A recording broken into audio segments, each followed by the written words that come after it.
Rasulullah Shallallahu Alaihi Wasallam itu teladan beliau bukan hanya dalam urusan kelebihan-kelebihan dan keistimewaan beliau. Tapi Rasulullah Shallallahu Alaihi Wasallam juga teladan justru dalam kekurangan dan kekeliruan-kekeliruan beliau.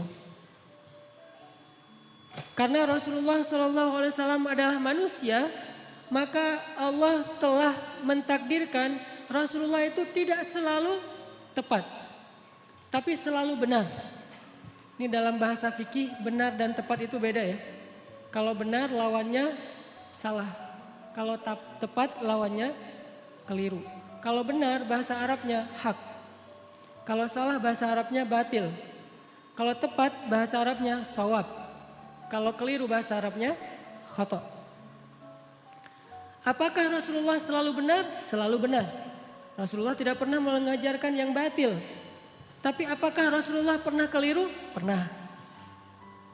Rasulullah itu berbuat dosa? Tidak. Tapi lupa? Ya. Dan Rasulullah SAW teladan untuk kita bukan cuman ketika beliau tepat. Bahkan beliau teladan untuk kita ketika beliau keliru. Rasulullah SAW bukan cuma teladan buat kita ketika beliau ingat, tapi juga teladan untuk kita ketika beliau lupa. Nah, teladan ketika Nabi keliru, teladan ketika Nabi lupa, ini jarang dibahas. Padahal itu uswatun hasanah juga loh. Uswatun hasanah dari mana? Kalau kita lupa, kalau kita keliru, kalau kita salah, gimana cara kita untuk tetap on the track, tetap diridhoi Allah, tetap Allah maafin kita. Kalau kita salah, kalau kita keliru, kalau kita lupa, kalau kita silap, kalau kita berdosa. Caranya adalah kita harus meneladani Nabi ketika Nabi juga berada dalam kondisi yang sama, walaupun tetap Nabi lebih baik daripada kita.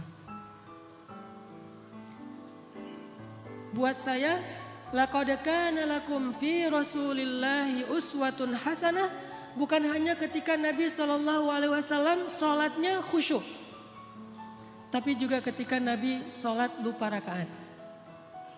Nabi itu pernah sholat harusnya 4 rakaat, lupa jadi 2 rakaat. Terus selesai salam 2 rakaat nih, kayak orang sholat qashar. Selesai salam, sahabat nanya, ya Rasulullah apakah kita mengqashar sholat? Kata Nabi tidak. Memangnya kenapa? Kita sholat 2 rakaat loh Rasul. Kata Nabi beneran? Beneran. Tanya ke sahabat-sahabat yang lain, semuanya bilang ya kita tuh sholat 2 rakaat. Akhirnya Nabi berdiri lagi, takbir, melanjutkan 2 rakaat sholat yang tersisa dan menutupnya dengan sujud sahwi. Lupanya Nabi uswatun hasanah. Sehingga kalau kita mengalami apa yang pernah Nabi alamin, kita sholat lupa nih, maka kita punya teladan yang paling baik untuk memperbaiki kesalahan dan kelupaan kita. Oh, kalau saya kurang 2 rakaat, tinggal tambah. Tidak harus diulang dari awal menurut jumhur ulama. Uswatun hasanah. Dan bukan hanya itu, uswatun hasanahnya juga buat kita bahwa Nabi itu gak pernah sombong, gak pernah gengsi untuk mengakui bahwa beliau keliru. Itu juga uswatun hasanah. Kan harusnya Nabi itu yang dilihat itu yang ideal-ideal, yang keren-keren, yang istimewa ya. Begitu sekali keliru, Nabi kalau misalnya beliau bukan teladan, beliau gak akan ngaku. Ah, kalian aja yang gak khusyuk, kan saya gak mungkin gak khusyuk, saya ini Nabi loh. Masa kalian ngomongin saya salah? Enggak, kalau kayak gitu beliau bukan uswatun hasanah. Justru karena beliau lapang dada, besar hati, low profile, tawadu, dan mau mengakui kalau beliau memang keliru, disitulah uswatun hasanah dari Nabi untuk kita. Kadang seorang ustadz bisa salah, kadang seorang guru bisa keliru, kadang seorang pemimpin juga salah. Gak boleh seorang pemimpin merasa bahwa dia tuh selalu benar, tuh gak boleh.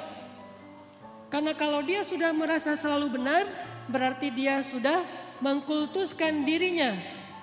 Dan Allah mengatakan fala tuzakku anfusakum huwa a'lamu bimanittaqa. Janganlah kalian menganggap diri kalian suci, artinya gak pernah salah. Jadi pemimpin yang meneladani Rasulullah SAW Bukan cuma meneladani dari angle jujur, amanah, profesional, tapi juga meneladani Nabi dari angle apa? Bahwa kalau keliru berbesar hati untuk mengakui. Kalau dinasihati oleh orang lain dan nasihat itu memang tepat dan benar, maka dia menerima dengan lapang dada. Kalau perlu dia berterima kasih kepada orang yang sudah menasihati dia, bukan malah ilfil, bukan malah menyakiti, bukan malah menzolimi. Ini uswatun hasanah ketika Nabi keliru. Laqad kana lakum fi Rasulillah Laqad kana lakum fi Rasulillahi uswatun hasanah. Pasti di dalam diri Rasulullah itu ada uswatun hasanah. Tapi kan Rasul gak selalu tepat. Walaupun tepatnya itu banyak. Sedikit keliru. Tapi tetap ada kelirunya. Bahkan kalau kita baca ayat-ayat Al-Quran. Kita akan menemukan lebih dari satu ayat-ayat teguran terhadap Nabi. Ya kan? Walaupun yang populer satu surat Abasa. Tapi surat dengan makna yang sama dengan surat Abasa di dalam Al-Quran itu lebih dari satu. Ada beberapa, bahkan lebih dari 3. Kenapa kok Nabi sampai kayak gitu? Biar kita bisa meniru Nabi kalau kita melakukan kesalahan. Seorang suami tidak selalu harus benar. Dan tidak perlu merasa gengsi mengakui kalau kali ini yang benar adalah istrinya. Buat yang udah punya istri. Yang belum punya juga belum tentu selalu benar. Kadang yang benar adalah teman kos-kosannya. Kadang yang benar adalah mantannya. Kan gak masalah kan? Kalau ditanya kenapa kalian putus? Gua gak sabar. Jangan, oh dia tuh emang gini-gini. Enggak. Kadang-kadang emang dia yang baik, kita yang waktu itu lagi terbawa emosi. Tapi dibalik semua itu emang lebih baik putus mungkin. Supaya mereka mencari yang lebih baik dan lebih halal. Tapi yang pasti teman-teman, kita coba malam ini belajar uswatun hasanah Nabi dalam kondisi ketika Nabi keliru. Dan ini sama sekali bukan ingin menjelek-jelekan Nabi, sebaliknya kita ingin melihat betapa Nabi itu hebat. Justru ketika kita melihat betapa Nabi besar hati, lapang dada, kita akan semakin kagum kepada sosok Rasulullah SAW. Contoh sholat tadi aja udah dapat 2 uswah, 2 teladan. 1 Nabi besar hati, kedua pelajarannya bahwa oh kalau salah dalam sholat berarti tinggal kita tambah ditutup dengan sujud sahwi. Ada 3 nih. Yang ketiga pelajarannya dalam kasus itu apa? Ternyata sahabat-sahabat Nabi itu orangnya dewasa. Sahabat-sahabat Nabi itu orangnya mateng, gak gampang pundungan. Nabi sholat. Kurang 2 rakaat, mereka nggak komen, katanya Nabi salatnya nggak khusyuk, nggak gitu. Mereka nggak unfollow Nabi. Wah udah nggak benar nih postingannya, gue unfollow aja nih. Dan komennya cuman yang deket doang sama Nabi, yang komen yang lain nggak ikut-ikutan komen. Jadi komennya tuh komen positif, bukan ngebully Nabi, bukan Nabi mah ternyata salatnya juga mikir yang lain. Saya kira selama ini udah keren banget, ternyata pencitraan doang, enggak. Kenapa? Karena mereka followers yang udah mateng. Bukan followers yang labil, yang galau gitu.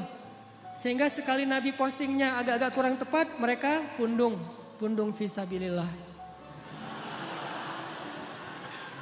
Bayangin kalau sekali Nabi keliru terus pundung kan berkurang kan umat Islam? Tidak, yang terjadi justru semakin bertambah. Kenapa? Mereka faham Nabi itu wama Muhammadun illa rasulun qad khalat min qablihi rusul. Dia juga seorang makhluk yang diutus oleh Allah. Kadang dia wafat, Allah menghidupkan dan mematikan, Allah memberi makan, Allah memelihara, Allah membuat dia ingat dan lupa. Semua itu adalah sifat manusia yang melekat pada diri Rasulullah SAW. Cuma satu bedanya. Beliau Allah jaga dari berbuat dosa, maksum. Dijaga dari berbuat dosa. Jadi Nabi itu gak buat dosa, tapi kalau keliru ya. Lagian keliru itu bukan dosa sengaja. Cuman lupa, cuman salah paham, cuman ijtihad. Sehingga sahabat ketika Nabi keliru, ya udah easy going aja, tinggal bangun, ngelanjutin. Jadi makmum Nabi, gak ada sahabat yang akhirnya dorong-dorong Abu Bakar lu aja yang jadi imam, kayaknya Nabi lagi agak-agak kurang khusyuk gitu malam ini. Kayak lagi apa misalnya, enggak sahabat tetap aja, ya udah Rasulullah kita ikutin. Nabi lanjut 2 rakaat diikutin. Dan enggak ada yang ngomongin di belakang. Enggak ada yang diam-diam, bisa gitu juga ya Nabi, gue heran, jadi gosip. Terus besok keluar di postingan-postingan sahabat, Nabi ternyata manusia biasa. Hashtagnya Nabi lupa, viral di antara mereka. Gak usah dibesar-besarkan, itu hal yang wajar. Udah aja mereka lupa. Tapi tetap direwayatkan kisah ini supaya apa? Laqad kana lakum fi Rasulillahi uswatun hasanah. Biar kita bisa niru. Ini angle uswah hasanah yang coba kita terapkan dalam hidup kita. Menyikapi kalau orang lain keliru. Orang lain itu bisa orang tua, orang lain itu bisa guru, orang lain itu bisa teman, orang lain itu bisa pasangan, orang lain itu bisa tetangga, orang lain itu bisa pemimpin, bisa pejabat, bisa siapa aja. Bahkan orang yang paling soleh sekalipun melakukan kesalahan dan kekeliruan. Salah satu di antara ciri-ciri orang bertakwa yang Allah sebutkan di dalam surat Ali Imran 135. Walladzina idza fa'alu fahishatan aw zalamu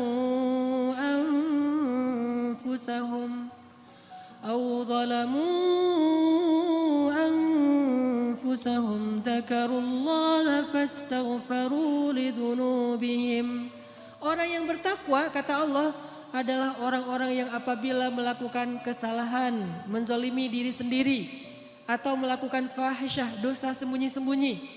Coba, ternyata orang bertakwa juga bisa ngelakuin dosa, kesalahan. Bedanya apa? Zakarullah, ketika dia sadar, ketika dia ingat, ketika dia diingatkan oleh orang lain, fastaghfaru lidzunubihim. Buru-buru dia meminta ampun kepada Allah dan tidak lagi melakukan kesalahan itu. Ini bedanya orang bertakwa sama orang yang tidak bertakwa. Kalau orang yang tidak bertakwa salah gak mau memperbaiki diri. Kalau orang bertakwa salah juga tapi mau segera recovery, memperbaiki diri. Jadi peluang berbuat salah sama antara orang yang bertakwa dengan yang tidak bertakwa, sama peluangnya. Jangan sampai kita mengkultuskan satu orang, satu tokoh, satu kelompok. Mentang-mentang mereka membawa slogan-slogan Islam, memakai simbol-simbol Islam, menggunakan penampilan-penampilan yang kesannya Islami, lantas gak boleh keliru, gak boleh salah. Wah, hijabnya aja yang syar'i, ternyata pemarah misalnya. Ustadz, mending mana tuh? Orang yang sholat tapi masih korupsi daripada orang yang gak korupsi, orang yang jujur tapi gak sholat. Kan mending yang jujur, walaupun gak sholat tapi yang penting dia jujur. Enggak. Orang yang sholat tapi masih korupsi, sholatnya berpahala, korupsinya berdosa. Orang yang jujur tapi gak sholat, jujurnya berpahala, gak sholatnya berdosa. Masing-masing mendapatkan sesuai dengan amalnya. Faman ya'mal mithqala dzarratin khairan yarah wa man ya'mal mithqala dzarratin syarran yarah. Jadi gak ada mending-mendingan. Tinggal nanti hisabnya di sisi Allah aja di akhirat. Apakah ini lebih banyak pahalanya atau ini lebih banyak dosa? Allahu a'lam. Yang jelas kita belajar sekarang gimana meneladani Rasulullah SAW ketika kita salah, ketika kita berbuat dosa, ketika kita keliru, dan juga ketika orang lain yang melakukan kekeliruan dan kesalahan itu. Teman-teman yang dirahmati Allah Subhanahu Wa Taala, belajar meneladani Nabi SAW itu bukan sekedar belajar mendapatkan wawasan tentang perilaku Nabi, bukan. Kita hafal ayat itu, tapi tidak menjadi perilaku, tidak jadi karakter, nggak jadi attitude, berarti kita belum meneladani Nabi. Cuma hafal ayatnya doang nih. Kita hafal banyak hadis Nabi, kita baca banyak sirah, buku-buku tebal tentang sejarah Nabi, tapi tidak merubah attitude kita menjadi lebih baik seperti yang dicontohkan Nabi, kita berarti belum belajar dan belum meneladani Nabi. Cuman tahu doang. Itu namanya orang yang musakaf, orang yang berwawasan. Belum menjadi orang yang alim, orang yang berilmu. Kenapa? Karena tidak disebut ilmu sebelum dia menjadi rasa di dalam hati dan menjadi perilaku dalam kehidupan. Kalau cuma sekedar wawasan itu bukan ilmu, itu namanya sakofah, itu namanya wawasan. Makanya malam ini ketika kita belajar uswatun hasanah Nabi SAW, kita coba munculkan tekad dalam diri kita masing-masing. Pokoknya habis dengar sharing malam ini, saya pengen memperbaiki sikap saya di sosmed. Saya pengen memperbaiki sikap saya dengan teman. Saya pengen memperbaiki sikap saya kepada keluarga, terutama orang tua. Saya pengen memperbaiki sikap saya kepada mantan. Cara memperbaiki sikap kepada mantan apa? Unfollow. Gak boleh following ya. Kalau mau sesekali ngelihat, bikin aja 2 akun. 1 akun punya kita, 1 lagi untuk stalking ya. Pengalaman. Enggak boleh. Lupakan mantan.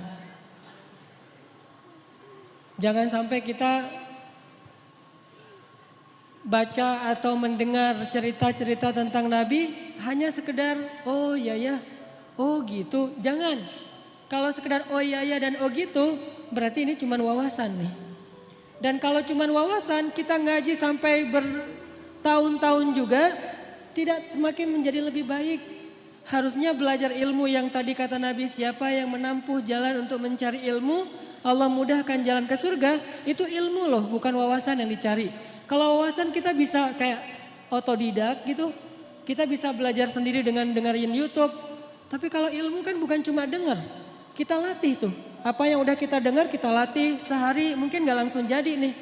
Sama kayak yang barusan kita dengar misalnya tentang gimana berbesar hati dalam menerima masukan orang lain. Kan gak gampang tuh. Gimana berlapang dada mengakui kekeliruan dan kesalahan kita. Walaupun itu menyakitkan. Itu gak gampang loh.